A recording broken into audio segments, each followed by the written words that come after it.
Hey, what's up, YouTube? It's Dubk Dad. Let's talk about Tier Zero formats. Tier Zero formats, YouTube. Yes, Shadolls. See, I have a problem with Tier Zero formats. You guys see, I got the Shadow shit pulled up here. I don't have the little monsters. They're inconsequential. The problem that everyone is afraid of is mid-rash. And its ability that doesn't allow you to special summon more than once a turn, slowing a lot of decks down to a crawl.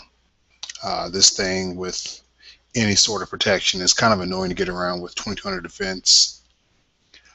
So most times you're going to need two cards to get around it, and like a monster with at least 1400 attack, aka Ice Hand plus Lance, or a monster with 1800 attack or more in Chalice, or maybe you can break through Skillet and then do something to it.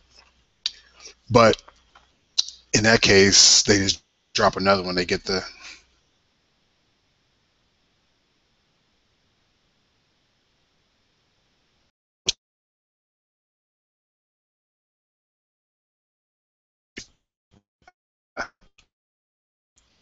like misses. Yeah, they get the little Shaddoll fusion card back, and do it all over again because the fusions are floaters that let you get back your fusion get back fusion card every time they die. And there's people out there who say that tier zero formats are good for the game, and I just don't agree. Gotta exit this screen share so I can talk to you guys some.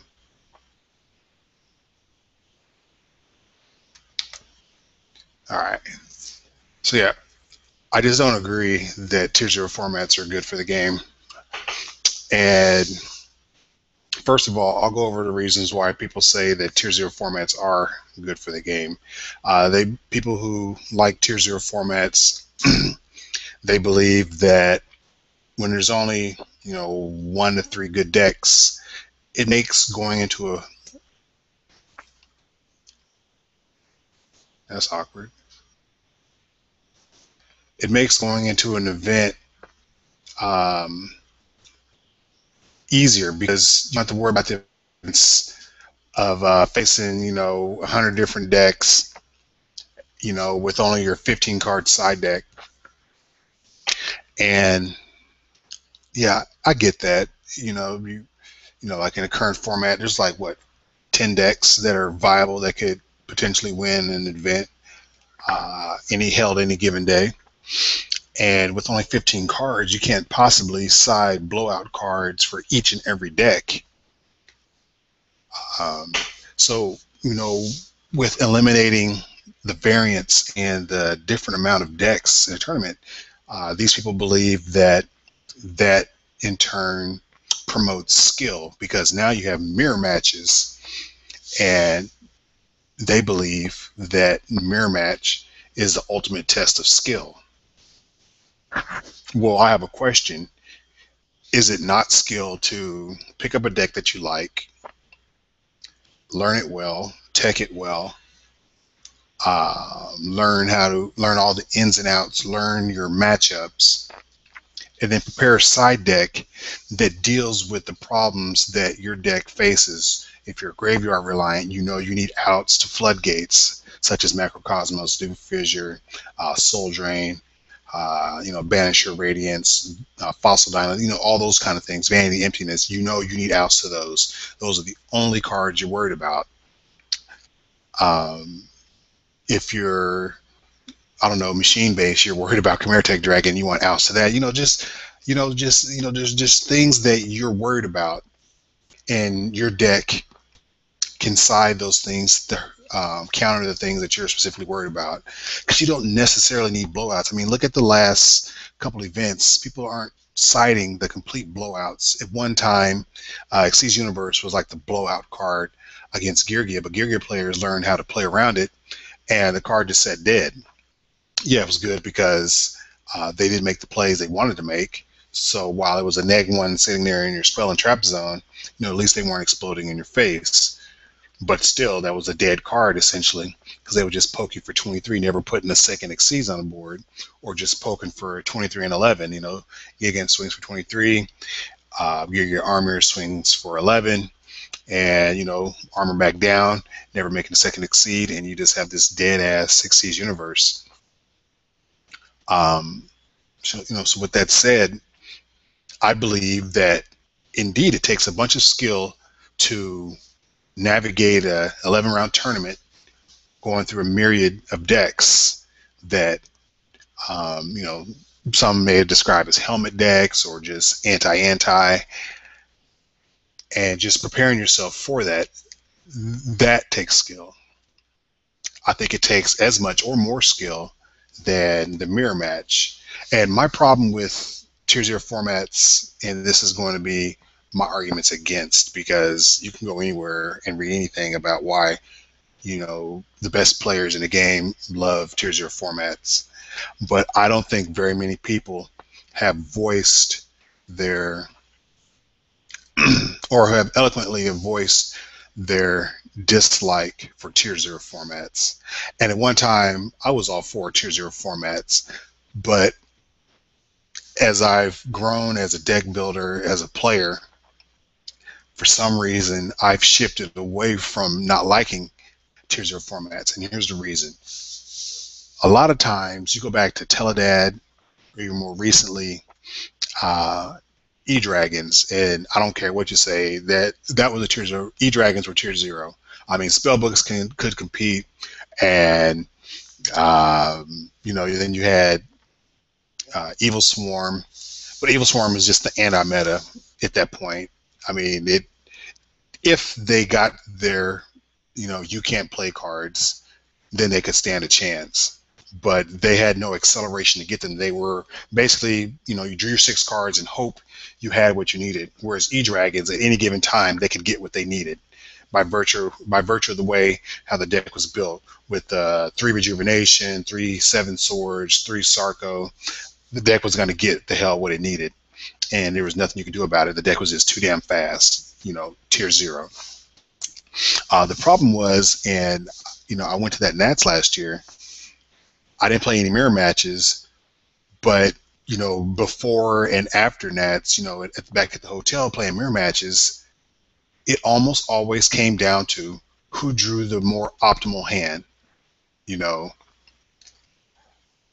take the 2 standard E-Dragon builds, meaning Vanity's Emptiness, no breakthroughs, whatever. Just speed with Vanity Emptiness. If they went first, set up a board with like Colossal Fighter or Stardust or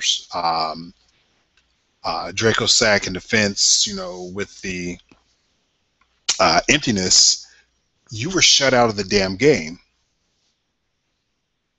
You know what I'm saying? And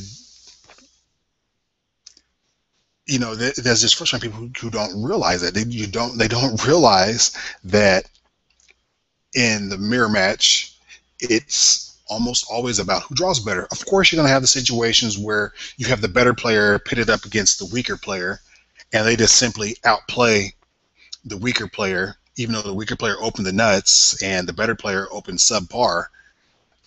Just by very nature of the person being a better player, is probably going to win. But you take 2 players of equal skill going at it, what else can be the determining factor of who wins? If neither player misplays and one player opens better than the other, I'm pretty sure the player who opens better than the other is going to win. And that is my problem with Tier 0 formats, because you're forced to play the best deck if you want a chance of winning. And when you're playing the best deck, everyone else is playing the best deck, and it's round 5 or round 7, and you're on the bubble, and you're sitting down in mirror match, and you open your hand. Let's say people are predicting Shadolls to be, oh my god, broken, and you draw, and you open 3 Falcon, a Shadow Roots, and you're just like, oh my god, what do I do with this hand? You could, you have all these normal summons, and then the shittiest of the trap cards and Shadow Roots, and like, well, I hope this works. And your opponent opens really good with like Curry Bandit and all this other shit, and you're just fucked. They're just miles ahead of you in Vantage, and maybe you'll get the Flip Falcon and make another play if they don't have the breakthrough set, and all the other shit. But then on their next turn, they're gonna just outplus you, and just lock you out of the game. So, I mean, that's what I mean. It's not fun. The mirror match is not fun. Think about when you watch Infernities.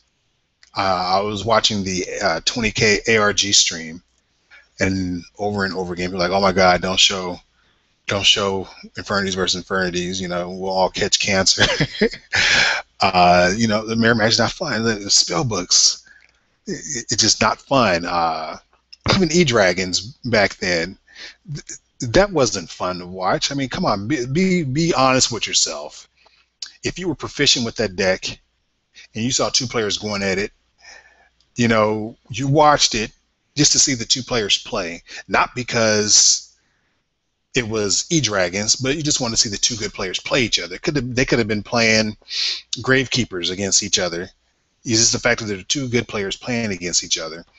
You knew that whoever resolved their Super Rejuvenation, their Sarko, the Seven Sword first was going to win that game.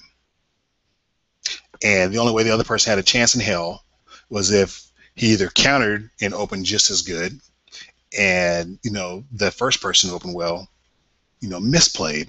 More than likely, I mean, you guys watched Aaron Riker. The cat was a god last year, Nats. He was like just tier 0 himself. He was not fucking up at all. So, my buddy Jesse, mirror matches are never fun. It's just painful, just crossing your fingers the whole time. Yeah, I agree. Oh yeah, for those who don't know, I have the Q&A open on this while I'm doing this. But yeah, I just wanted to talk about that for a little bit, because it's been bugging me. Shadolls are coming around the corner, and I'm looking at the results in Japan. Is it Shadolls, Satellite Knights, Shadolls? People are saying, well, Satellite Knights give Shadolls a run for the money. Satellite Knights give Shadolls a run for the money in the OCG because they have Shockmaster and they have the Star Seraphs. If we do not get the Star Seraphs, and we already know that Shockmaster is still banned, Satellite Knights aren't doing shit to Shadolls. I mean, sure, you can plus for days with your Denebs and all other shit, and then what? You have all these cards in hand, but you can't make use of them because Midrash is just running your shit over. Oh, you kill Midrash, here comes Nephilim running your shit over. Oh, okay, drop. Now I have Nephilim and Midrash that's running your shit over all day. I mean, it's Satellite Knights aren't doing shit without Shockmaster and without the Star Seraphs. I mean, you look at the Satellite Knight builds in Japan, there's Star Seraphs putting in the work. You get the pluses off the Satellite Knights, then the Star Seraphs put it all together, dropping fast Shockmasters and going into your Delta Terros or whatever that thing is more quickly. Yeah, and Too Honest. Yeah, Satellite Knights have Too Honest. Also, well, in response to that, Jesse, also, Shadolls have 2 Dark Arm Dragon, but that's a non-factor because basically it's drop Midrash, do some hurt. If you're afraid of retaliation, you just tribute your Midrash, you tribute set Midrash for Dragon. I think that's, or not Dragon, but Lizard or whatever the level 5 guy is, because I know in a Shaddoll mirror you never want to leave your Midrash up, because if you have your Midrash up, then they just drop Nephilim, and vice versa. You have Nephilim, and now then they drop something, and so yeah, you just want to drop your fusion, attack, main phase 2, tribute set, so that they can't get the free shadow fusion dude on the board, force them to go neg from their hand or from their field to drop the shadow fusion. I know that much, but yeah, it's just not going to be fun. And you guys are going to watch. Some people who are loving the deck now, they're saying, "Oh, Shadolls are broke," but when everyone else is playing it, and the more optimal builds are being run, people are going to be complaining, "Oh, that's not a pure Shadow deck. It has this and this and this. It's just like the Fire Fist deck. It only ran 6 Fire Fists." Well, good decks are good because they're good. So people are going to find the optimal build, and you're going to be watching. It's going to get boring, and then the people who are saying, "Oh yeah, you got to run the best deck." They're going to be, "Oh my God, I'm so sick of this damn deck because if I don't run it, I'm not going to win. But then I am running it. You know, this dude drew godly, and I open 3 Shadow Fusion, Shadow Roots, and 2 Facing the Shadows. I lose." And people say, "Oh well, the chances of opening that like that are astronomical."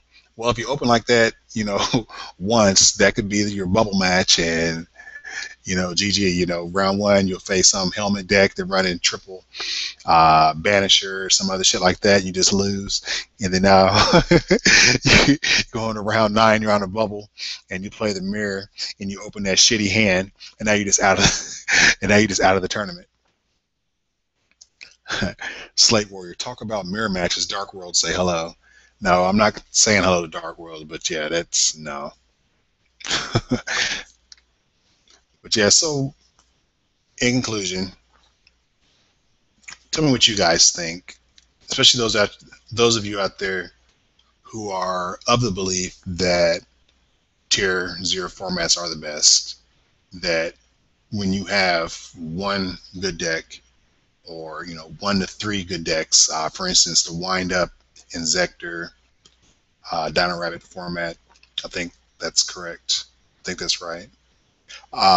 Like if you prefer formats like that where you play one of those 3 decks, or you just not show up at the tournament at all. I mean, do you really like that? Is that fun for you? I'll tell you what, those formats are expensive as fuck. They're boring as fuck, and people get tired of it really fast. I mean, you'll see. I mean, you mark my words. Mark my words. People are gonna get sick of it. All the people who like Shadolls now, because they're being cool kids, or they're being hipsters and playing it on DN and Dev Pro, because no one else is really playing it, because people like to play what's relevant now, what's available now. And so, oh yeah, my Shadolls, they wreck.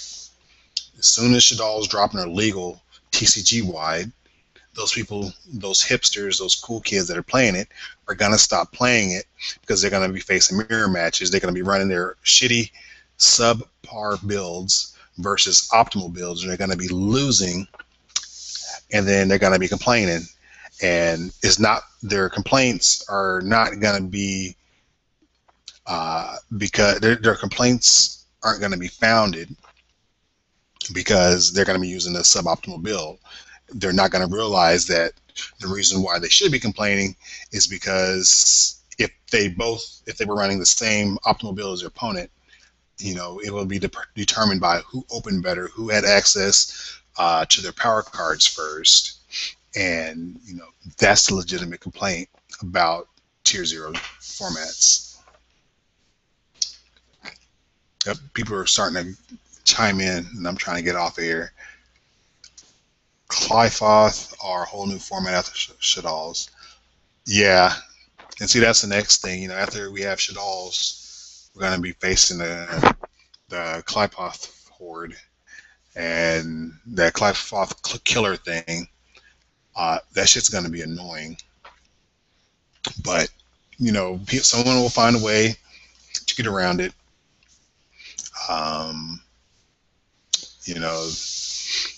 All is not lost. Someone will find a way. And, what I'll say will be proven true. People are going to get sick of the format. And people will get sick of the format. But there'll still be people, for some reason, who will prefer your format, and I'm trying to get off of here, but I'm just racking my head to see why would you want a format where you have to play one deck and just hope that you open optimal all the time. Hope you go to a tournament and all your opponents, are weak and have bad builds. And the one time you play against an evenly matched opponent with a build as optimal as yours, hope that you hit your power cards first. Why would you want to play? Why would you want to play a match where you hope you hit your cards before your opponent? Don't you want a chance to be able to outplay your opponent? I mean, the only way you're going to be outplaying your opponent is if you both open optimally. That's the only way, and that's not fun. It's not fun trying to outplay your opponent when you're both open optimally and you're just going back and forth, not making any moves. You can't get an edge, and you make the best play and they counter your best play, and by sheer nature that you had to either soul charge or you had a solemn warning here, and they never drew their solemn warning, and they got the last poke in with Nephilim for game. That's a really shitty interaction. It's, I don't know. I don't know how else to phrase it. Okay, well, I'm done complaining. This is Dubk, Dad, and I'm out, guys.